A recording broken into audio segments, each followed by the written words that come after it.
आपण सीधा सलक नहीं जाऊँ संसद से प्रधानमंत्री मोदी किसी वक्तव्य रखु। संविधान निर्माताओं की जो भावनाएं थी उसको जीने में पिछले 75 साल भारत का नागरिक हर कसौटी पर खरा उतरा है और इसलिए भारत का नागरिक सर्वाधिक अभिनंदन का अधिकारी है।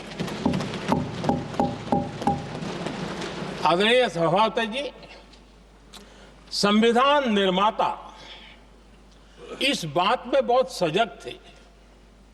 वो ये नहीं मानते थे कि भारत का जन्म 1947 में हुआ है। वो ये नहीं मानते थे कि भारत में लोकतंत्र 1950 से आ रहा है। वे मानते थे यहाँ की महान परंपरा को, महान संस्कृति को, महान विरासत को, हजारों साल की उस यात्रा को, उसके प्रति वो सजग थे।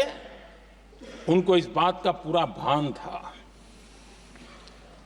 आदरणीय सभापति जी, भारत का लोकतंत्र, भारत का गणतांत्रिक अतीत बहुत ही समृद्ध रहा है, विश्व के लिए प्रेरक रहा है और तभी तो भारत आज मदर ऑफ डेमोक्रेसी के रूप में जाना जाता है। हम सिर्फ विशाल लोकतंत्र है इतना नहीं, हम लोकतंत्र की जननी है। आदरणीय सभापति जी, मैं जब ये कह रहा हूं तो मैं 3 महापुरुषों के कोट इस सदन के सामने प्रस्तुत करना चाहता हूं। राजर्षि पुरुषोत्तम दास टंडन जी, मैं संविधान सभा के अंदर हुई चर्चा का उल्लेख कर रहा हूं।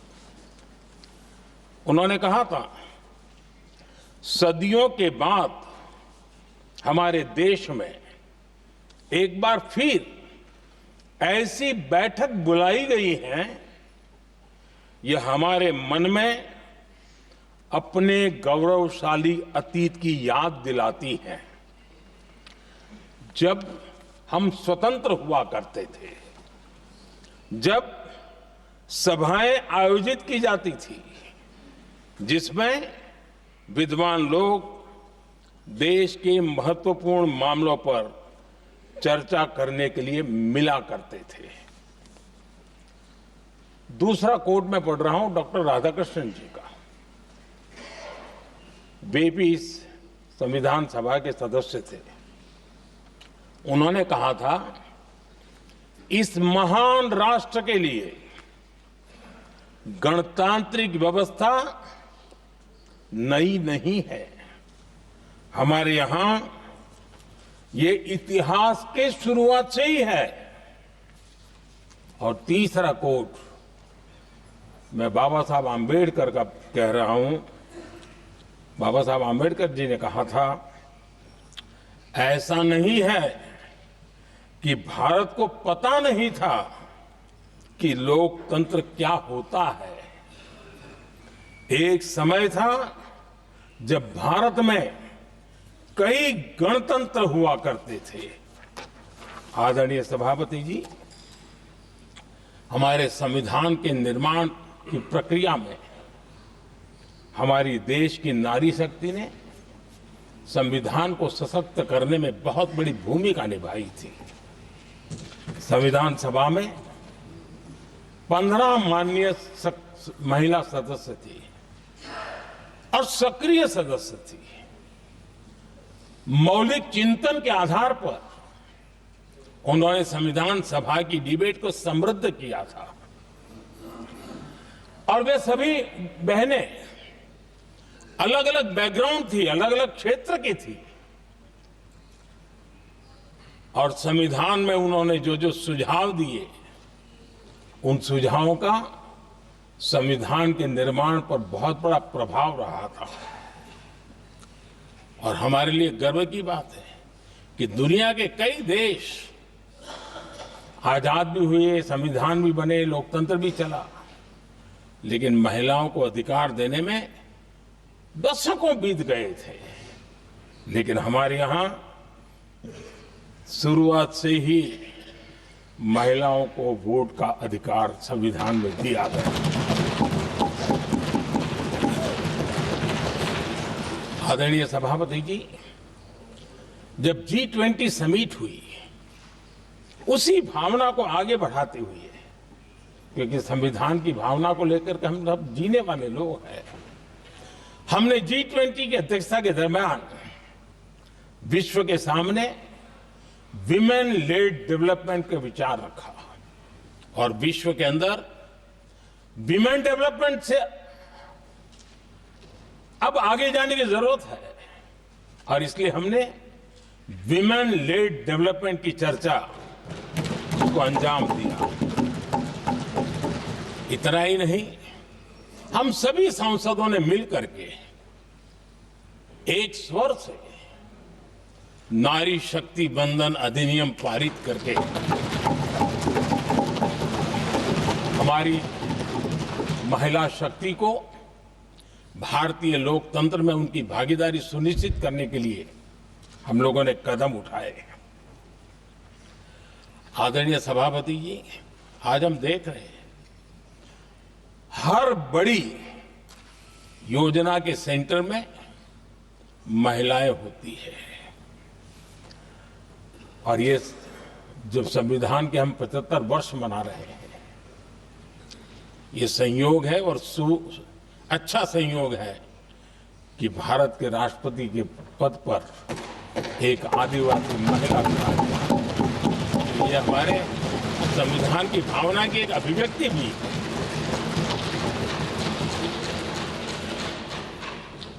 आदरणीय सभापति जी, इस सदन में भी लगातार हमारे महिला सांसदों की संख्या बढ़ रही है, उनका योगदान भी बढ़ रहा है। मंत्रिपरिषद में भी उनका योगदान बढ़ रहा है।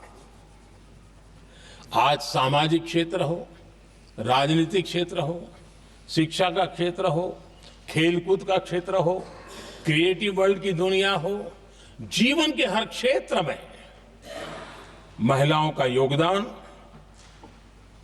महिलाओं का प्रतिनिधित्व देश के लिए गौरव दिलाने वाला रहा है। विज्ञान के क्षेत्र में, खास करके स्पेस टेक्नोलॉजी में उनके योगदान की सराहना हर हिंदुस्तानी बड़े गर्व के साथ कर रहा है और इन सब की सबसे बड़ी प्रेरणा हमारा संविधान है। आदरणीय सभापति जी, अब हमारा देश बहुत तेज गति से विकास कर रहा है। भारत बहुत ही जल्द विश्व की तीसरी बड़ी आर्थिक शक्ति बनने की दिशा में बहुत मजबूत कदम रख रहा है। और इतना ही नहीं, ये 140 करोड़ देशवासियों का संकल्प है कि जब हम आजादी की शताब्दी मनाएंगे, हम इस देश को विकसित भारत बना करके रहेंगे। ये हर भारतीय का संकल्प है, ये हर भारतीय का सपना है। लेकिन इस संकल्प से सिद्धि के लिए सबसे बड़ी आवश्यकता है, वो है भारत की एकता। हमारा संविधान भी भारत की एकता का आधार है। हमारे संविधान के निर्माण काल में इस देश के बड़े बड़े दिग्गज थे, स्वतंत्रता सेनानी थे, साहित्यकार थे, विवेचक थे, सामाजिक कार्यकर्ता थे, शिक्षाविद थे, कई फील्ड के प्रोफेशनल्स थे, मजदूर नेता थे, किसान नेता थे, समाज के हर वर्ग का प्रतिनिधित्व था और सबके सब भारत की एकता के प्रति बहुत ही संवेदनशील थे। जीवन के भिन्न भिन्न क्षेत्र से आए हुए देश के अलग अलग भूभाग से आए हुए सभी लोग इस बात के प्रति सजग थे और बाबा साहब अंबेडकर जी ने चेताया था। मैं बाबा साहब का कोट पढ़ रहा हूं। बाबा साहब अंबेडकर ने कहा था, समस्या ये है कि देश में जो विविधता से भरा जनमानस है उसे किस तरह एक मत किया जाए, कैसे देश के लोगों को एक दूसरे के साथ होकर निर्णय लेने के लिए प्रेरित किया जाए, जिससे कि देश में एकता की भावना स्थापित हो। आदरणीय सभापति जी, मुझे बड़े दुख के साथ कहना है कि आजादी के बाद एक तरफ संविधान निर्माताओं के दिल दिमाग में एकता थी, लेकिन आजादी के बाद विकृत मानसिकता के कारण या स्वार्थवश अगर सबसे बड़ा प्रहार हुआ तो देश की एकता के मूल भाव पर प्रहार हुआ। विविधता में एकता, ये भारत की विशेषता रही है। हम विविधता को सेलिब्रेट करते हैं और इस देश की प्रगति भी विविधता को सेलिब्रेट करने में है। लेकिन गुलामी की मानसिकता में पले बड़े लोगों ने, भारत का भला न देख पाने वाले लोगों ने, और जिनके लिए हिंदुस्तान 1947 में ही पैदा हुआ ये जो धारणा बनी थी, उनके लिए वो विविधता में विरोधाभास ढूंढते रहे। इतना ही नहीं, विविधता के इस अमूल्य खजाना है हमारा, उसको सेलिब्रेट करने के बजाय उस विविधता में ऐसे जहरीले बीज बोने के प्रयास करते रहे ताकि देश की एकता को चोट पहुंचे। आदरणीय सभापति जी, हमें विविधता का उत्सव हमारे जीवन का अंग बनाना होगा और वही बाबा साहब आंबेडकर को सच्ची श्रद्धांजलि होगी। आदरणीय सभापति जी, मैं संविधान के प्रकाश में ही मेरी बातों को रखना चाहता हूं और इसलिए अगर आप हमारी नीतियों को देखेंगे, पिछले 10 साल देश की जनता ने हमें जो सेवा करने का मौका दिया है, हमारी निर्णयों की प्रक्रिया को देखेंगे तो भारत की एकता को मजबूती के देने का निरंतर हम प्रयास करते रहे हैं। आर्टिकल 370 देश की एकता में रुकावट बना पड़ा था, दीवार बना पड़ा था। देश की एकता हमारी प्राथमिकता थी, जो कि हमारी संविधान की भावना थी और इसलिए धारा 370 को हमने जमीन पर उतार दिया, क्योंकि देश की एकता हमारी प्राथमिकता है। आदरणीय सभापति जी, इस इतने बड़े विशाल देश में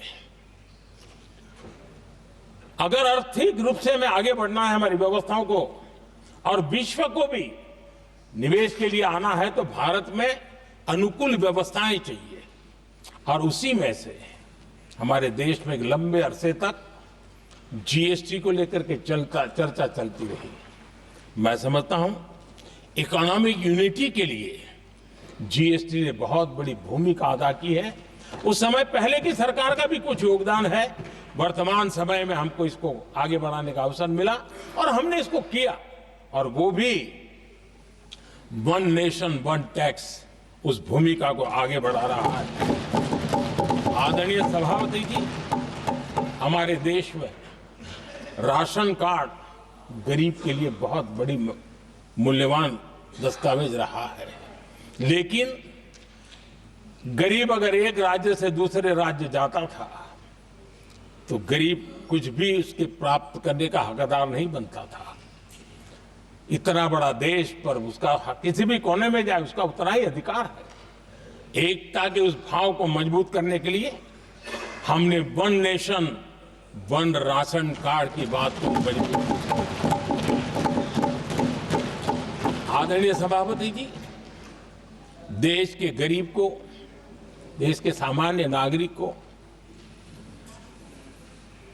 अगर मुफ्त में इलाज मिले तो गरीबी से लड़ने की उसकी ताकत अनेक गुना बढ़ जाती है। लेकिन उसके लिए जहां वो काम करता है वहां पर तो मिल जाए, लेकिन किसी काम बस वो बाहर गया है और वहां पर वो जीवन और मृत्यु की लड़ाई लड़ता हो, ऐसे समय अगर उसको सुविधा नहीं मिलेगी तो व्यवस्था किस काम की। और इसलिए देश की एकता के मंत्र को जीने वाले हम लोगों ने ये तय किया कि one nation one health card, और इसलिए हमने आयुष्मान भारत योजना बनाई। आज बिहार के दूर दराज क्षेत्र का व्यक्ति भी अगर पुणे में कुछ काम कर रहा है और अचानक बीमार हो गया तो उसके लिए आयुष्मान कार्ड होना बहुत इनफ है, उसकी सेवा मिल सकती है। आदरणीय सभापति जी, हम जानते हैं देश में कई बार ऐसा हुआ कि देश के एक हिस्से में बिजली थी लेकिन बिजली सप्लाई नहीं हो रही थी और उसके कारण दूसरे इलाके में अंधेरा था। और पिछली सरकार में हमने विश्व के अंदर भारत की बदनामी हेडलाइन से हुआ करती थी अंधेरे की,